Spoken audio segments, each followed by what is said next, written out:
যেই না চেহারা নাম রাখছে পেয়ারা। অবশ্যই এই কথাটা পেয়ারার সাথে যায় নাই, পেয়ারাগুলো আসলেই দেখতে অনেক সুন্দর। দেখতে থাকুন। আসসালামু আলাইকুম, হ্যালো গাইস, কেমন আছেন? আশা করি সবাই ভালো আছেন। আমি পেয়ারা মাখাবো, পেয়ারা মাখানোর রেসিপিটা অবশ্যই আপনাদের মাঝে শেয়ার করব। শেয়ার না করলে কি আর আপনারা ছাড়বেন?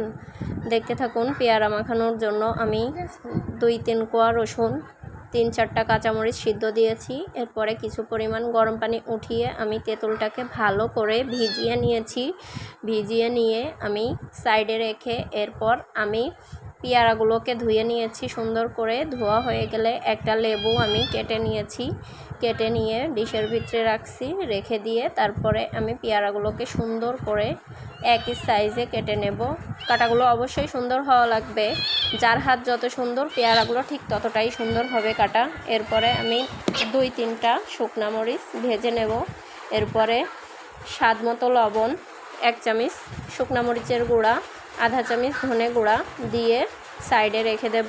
দিয়ে পরে আমি কিছু পরিমাণ ভেট লবণ দিয়ে এটাকে ভালো করে নেড়ে চেড়ে ডলে এর পেটগুলো ফাটিয়ে নাড়ি ভুড়ি বের করে দেব।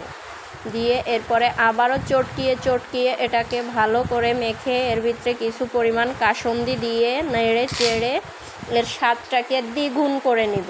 এরপরে পেয়ারাগুলো আগে থেকে যে কেটে রাখছিলাম ওটাকে এর ভিতরে দিয়ে চটকিয়ে হাতের সাহায্যে একবারে ওটাকে, গাইস দেখতে পারতেছেন এটাকে কত সুন্দর করে মাখিয়েছি। আমার তো জিভে জল পড়ে যাচ্ছিল, আমি কোনো মতে সামলিয়ে রাখছিলাম। দেখতে পারতেছেন উফ কি যে স্বাদ!